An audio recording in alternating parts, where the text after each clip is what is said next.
ha comenzado un movimiento en este país que no lo va a detener nadie. La iglesia hoy ha sido establecida, levantada, restaurada por causa de que provocamos a través de los principios que Él nos dejó de humillación. Hemos provocado que se desate un movimiento que no se va a detener en Venezuela. Amén. Ahora yo quiero hablarles de algo que ya no es un movimiento, es un proceso. No sé cuánto durará esto, pero ese proceso se llama consumación del propósito por el cual Dios hizo la iglesia. Entonces quiero que veamos por favor algo. Permítanme que les comente esto. Miren, Dios llamó a Abraham y le dijo a Abraham estas palabras. Le dijo: haré de ti una nación grande. Miren, no le dijo haré de ti un país grande. No, le dijo haré de ti una nación grande. No le dijo haré de ti otra cosa sino una nación. Ahora, ¿y por qué Dios le dijo a Abraham que iba a ser de él una nación? Porque el propósito que Dios ha tenido desde antes que todo fuera es traer su reino a la tierra. Y solamente una nación puede concebir, recibir y manifestar un reino. ¿Entiende? Qué interesante esto. Solo una mente de nación puede llevarnos a nosotros a entender que Él nos dio un reino. Y como Él nos dijo a nosotros, mire lo que nos dijo: no teman manada pequeña, porque a su Padre le ha placido daros el reino. Les tengo que dar una buena noticia hoy. Nosotros somos la nación que Dios le prometió a Abraham. Somos una nación, la nación santa, el pueblo que Él adquirió con su sangre. Tenemos aquí a una gente maravillosa, llamada por Dios a hacer cosas grandes. Mire esto. Ahora, Dios le dice a Abraham: haré de ti una nación grande y te voy a dar en herencia esta tierra. Mire lo que le dijo. Pero le dijo algo tremendo. Le dijo: ustedes serán esclavos por 400 años en Egipto, y luego vendrán y tomarán posesión de la tierra. Entonces eso nos dice a nosotros algo bien importante, que no es lo mismo la nación que la tierra. Nuestra tierra aquí se llama Venezuela, pero la nación santa, el pueblo donde Dios tiene todas sus promesas, su poder depositado y toda su esperanza de transformación, está aquí en la iglesia. Eres tú, somos nosotros. ¿Ve? Interesante. Entonces, para Dios es más importante la nación que la tierra. Ahora, ¿de qué les quiero hablar? Miren, tengo que hablarles un poquitico de historia, porque a veces Dios permite algunas cosas para que tomemos el ejemplo. En el año de 1998, en una ciudad suiza llamada Basilea, un señor judío llamado Teodoro Herzl, después de haber leído tanto en la palabra, para él era un señor judío, leyó la Torá y se enteró y se dio cuenta, recapacitó, sus ojos se abrieron y entendió que Israel era una nación que había perdido su tierra y ellos estaban dispersos por todo el mundo. Y el hombre se atrevió a profetizar. dijo: dentro de 50 años volveremos a nuestra tierra. Y parece asombroso. Año de 1948, Israel es nuevamente llamado un estado. Ahora, por favor, quiero que entiendan lo que les voy a decir. Cuando Israel llegó a la tierra que ellos habitaban, era un desierto. No había nada de petróleo adentro. No había agua. No había nada. Y ellos llegaron allí y convirtieron a Israel un país pobre. Un desierto lo convirtieron en un jardín. Su economía hoy ocupa el 4º lugar en el mundo. No tienen crisis económica ahora, ni la tendrán según sus presupuestos de economía en los próximos 200 años. ¿Qué nos enseña esto?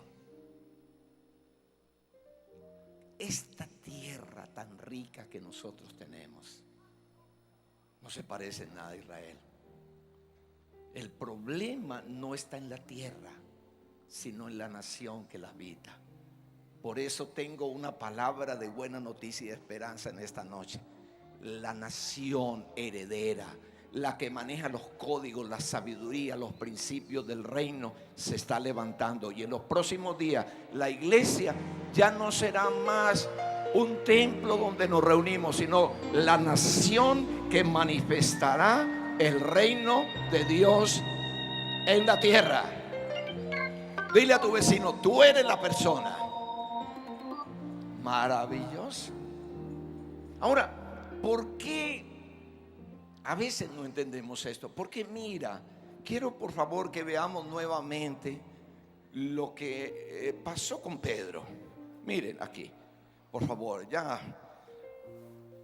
Entonces el Señor le dijo: bienaventurado eres Simón, hijo de Jonás, porque no te lo reveló carne ni sangre, sino mi Padre que está en los cielos. Y yo también te digo: tú eres Pedro, y sobre esta roca edificaré mi iglesia, y las puertas del Hades no prevalecerán contra ella. Y a ti te daré la llave del reino de los cielos, y todo lo que atares en la tierra será atado en los cielos, y todo lo que desatares en la tierra será desatado en los cielos. Ahora yo quiero por favor que veamos algo esta noche aquí. ¿Por qué? Porque Jesús utilizó una palabra para decirnos iglesia. Mire lo que Él dijo. Él no dijo: sobre esta roca edificaré tu iglesia, tu templo. No. Él no habló de templo. Es más, les voy a decir algo. Los primeros discípulos sabían a qué se refería el Señor. Nunca construyeron un templo. El primer templo conocido que se construyó después de la alianza de la iglesia con Constantino, año 330. Porque la iglesia no es un templo, ni es un edificio. Jesús utilizó una palabra, eclesia. Era una palabra que los discípulos conocían. No era la palabra sinagoga, era la palabra eclesia. ¿Qué significa eclesia? Vamos a ver un momentico qué significa eclesia. Porque nosotros tenemos que entender hoy que tenemos que transicionar. Este tiempo que estamos viviendo aquí nos está obligando, como le pasó a Israel en Egipto. Entre más los oprimían y más los perseguían, más crecían y se multiplicaban. entre más tinieblas están llegando a este país, la iglesia está despertando en mayores niveles de revelación y entendimiento, en el conocimiento de lo que somos y nuestra identidad. Yo le garantizo, no somos los mismos. Dios ha permitido esto. Y hoy estamos hablando de la iglesia, la esperanza de esta tierra. Se llama la iglesia. Entonces, quiero que veamos que los discípulos sí sabían a qué se refería el Señor. Jesús se estaba refiriendo a una palabra que se conocía y se usó en el año 594 antes de Cristo. La usó un hombre griego llamado Solón. Era un reformador, legislador y estadista griego. Se llamó uno de los 7 sabios de Grecia. ¿Qué fue lo que pasó? ¿Por qué Jesús utilizó esta palabra eclesia para decirnos a nosotros, ustedes son mi iglesia? Porque mire, Grecia se convirtió en una nación que dominó todo el mundo. La palabra iglesia no es una palabra religiosa, es una palabra gubernamental que denota la estrategia que Dios le entregó a su nación para que ella manifieste el reino en la tierra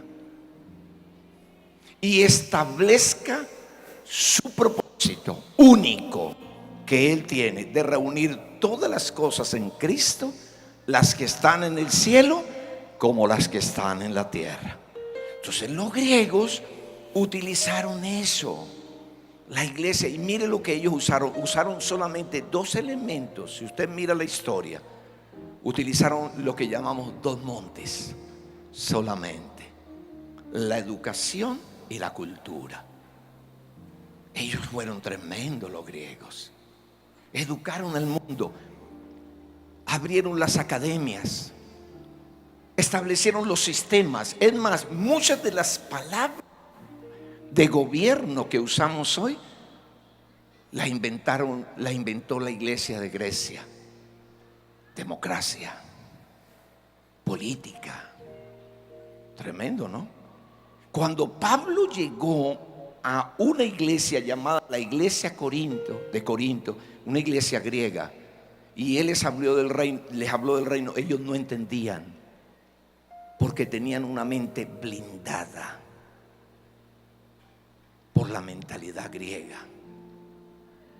No entendían reino, porque ellos fueron los padres de la democracia. Para ellos un rey era un déspota. A Pablo le costó trabajo predicar el evangelio en Corinto.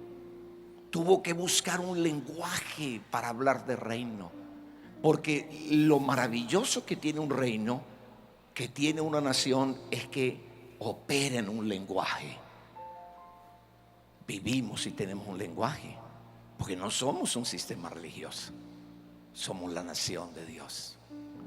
Y así Grecia lo hizo. Y miren, oigan lo que lo es. El sistema de hoy todavía tiene los rasgos de la iglesia de Grecia. ¿Saben por qué? Porque los griegos enseñaban y transmitían todo su reino, su iglesia, su dominio a través de la educación. Las escuelas de teatro, el arte, las academias. Ellos fueron los padres de las escuelas de pensamiento filosóficas. Y Grecia tuvo pero su mentalidad sigue hoy. El mundo es educado por Grecia. No nos educan desde Atenas, nos educan desde Hollywood. Hollywood establece la mentalidad de la gente y las sociedades. Es tremendo esto. Entonces, levante su mano así y diga: hoy estamos entendiendo lo que significa iglesia. Vamos, dile a tu vecino: eres la iglesia. Es una estrategia de dominio. Listo, mira, Ahora vamos a ver la otra iglesia. Había otra iglesia aquí, ¿sí o no? Había otra iglesia. Porque esta iglesia, la iglesia de Grecia, nosotros no tenemos una mente de Grecia. Dios nos entregó el reino. Somos una nación que no busca un presidente porque ya tiene un rey. Dígale a su vecino, tenemos un rey. Somos una nación y estamos creciendo como una nación. Ahora, miren lo que pasa ahora con la dimensión de iglesia. Por eso fue que Jesús dijo: las puertas del Hades no van a prevalecer contra mi iglesia. Estaba hablando de qué. Ustedes saben lo que había pasado. Ahora Jesús decía un mensaje frente a una iglesia dominante que se llamaba la iglesia de Roma. César estaba imperando. Jesús estaba mostrando ese modelo. ¿Qué hizo César? Oiga lo que hacía César. César entendió que ellos podían gobernar y dominar el mundo griego a través de una estrategia llamada iglesia. ¿Por qué? Porque César enviaba secretamente a personas preparadas en Roma a una ciudad para romanizar las 7 esferas de poder que él encontró. Tremendo, ¿no? Entonces él dijo: los griegos dominaron al mundo con 2 y ellos inventaron 7. Por eso es que Roma aparece en el libro de Apocalipsis y dice que es una ciudad que descansa sobre 7 montes. Entonces mire lo que hacía César. Mandaban a alguien a una ciudad y se infiltraban en los sistemas y comenzaban a romanizarla hasta que leudaban la sociedad y se convertían, se adherían al sistema romano. Eso fue lo que pasó. Jesús utilizó ese término. Por eso es que Él nos dio a nosotros una gran estrategia que se llama la nación. Levántelo su mano y diga: yo soy la nación santa. Vamos, yo soy la nación santa. Entonces, cuando tú tienes una mente de nación, tú ves los 5 ministerios como las 5 carteras que representan el reino de Dios en la tierra. ¿Te das cuenta? Entonces, tú ves que hay 5 carteras o ministerios que establecen el reino de Dios en la tierra: el maestro, el pastor, el evangelista, el profeta y el apóstol. El problema está que si tú todavía tienes una mentalidad cultica de iglesia y no una mentalidad de reino, haces que el maestro se convierta en el que da las clases de escuela dominical. Y en una mentalidad de reino no es así. Dígale a su vecino: no es así. El maestro representa un modelo y un sistema educativo del reino que va avanzando. Levante su mano, le voy a profetizar. En esta restauración del reino, en los próximos días, la iglesia dará a luz, por revelación de ser una nación, centenares de universidades en este país. Comenzarán a abrirse colegios para educar a nuestros hijos. Amén. Dile a tu vecino: no espere que tus generaciones caminen en una mentalidad de reino si le envías a tus hijos para que te los eduque Faraón. Dile: eso se terminó. Ahora mis hijos comenzarán a ser educados, establecidos como unas generaciones de reino. Amén. Un aplauso al rey. El reino ha llegado. Una nación se está levantando. Una nación se está levantando. Diga conmigo: la iglesia está aquí. El reino ha llegado a Venezuela. Amén. Acuérdense lo que Jesús hizo. Miren esto, qué maravilloso. Me gusta mucho el escenario donde Jesús irrumpió. No era un escenario fácil. Jesús irrumpió en un escenario donde estaban las escuelas griegas. Allí al frente de su auditorio tenía a los griegos.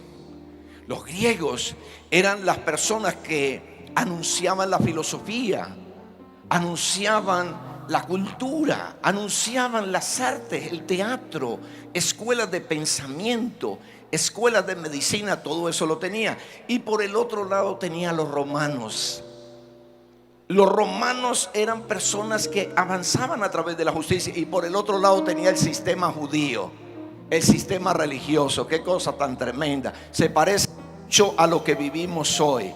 Mentalidad griega, mentalidad romántica, mentalidad de Roma, mentalidad religiosa. Y Jesús le dijo a los tres, le dijo: señores, damas y caballeros, arrepiéntanse. En otras palabras le dijo: griegos, romanos y sistema religioso, arrepiéntanse. Les quiso decir: ustedes están equivocados, porque su esperanza la han puesto siempre en el cielo. Y yo les tengo una buena noticia: Dios ha traído el cielo a la tierra.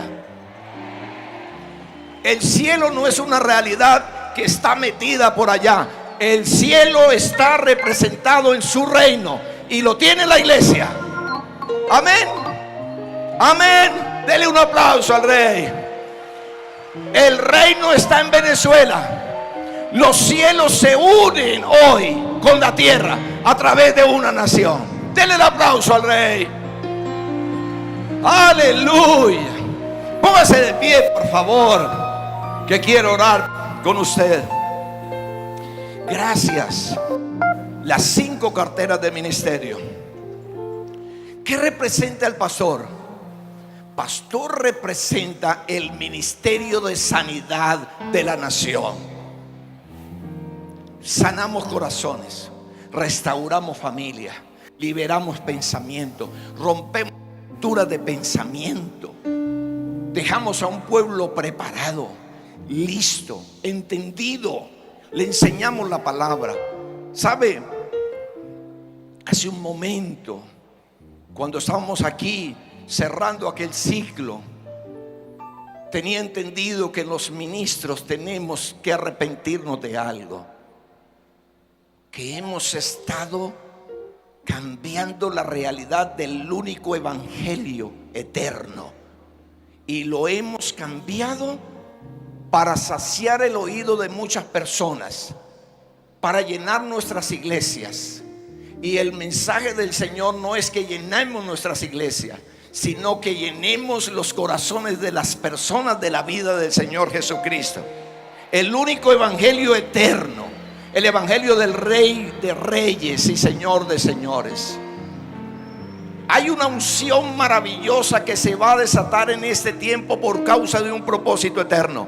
Los púlpitos se llenarán nuevamente de la gloria, porque el mensaje eterno del Cristo, del evangelio del reino de los cielos y del Rey de Reyes volverá a tomar posesión de los púlpitos de nuestro país.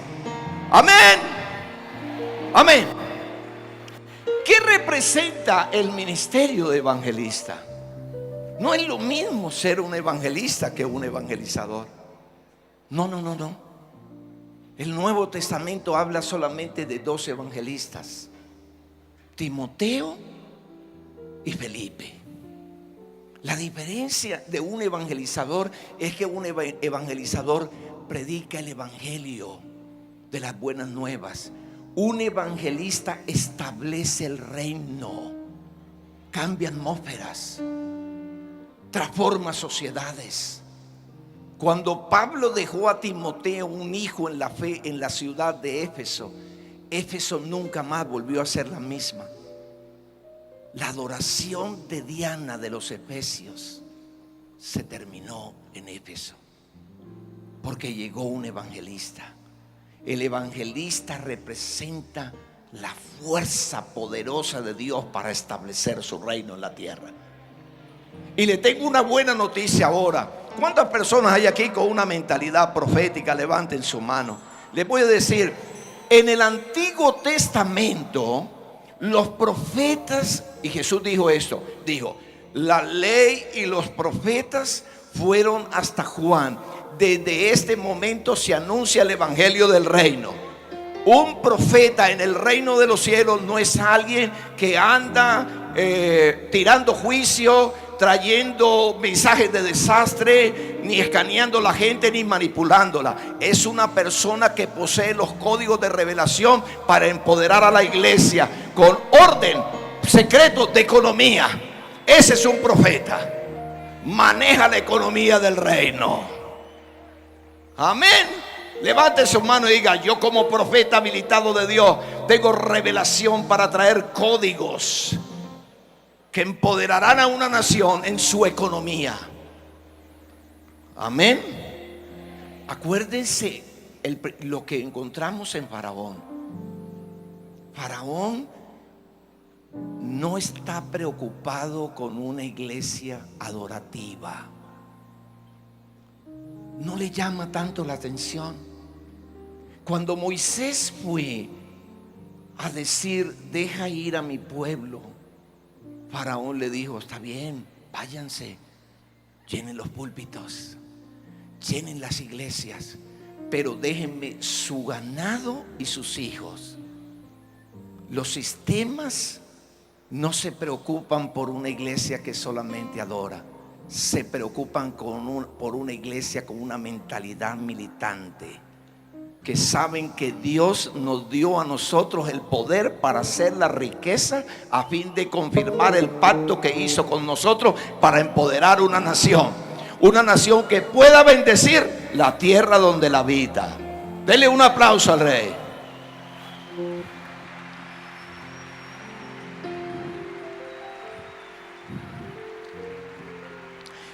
Y por último, un ministerio apostólico. El ministerio apostólico representa la cancillería del reino, una mentalidad paternal que está cubriendo a esta nación. Y yo les voy a dar una buena noticia: Dios está levantando padres espirituales que están gestando un proceso de vida y de reino en esta nación.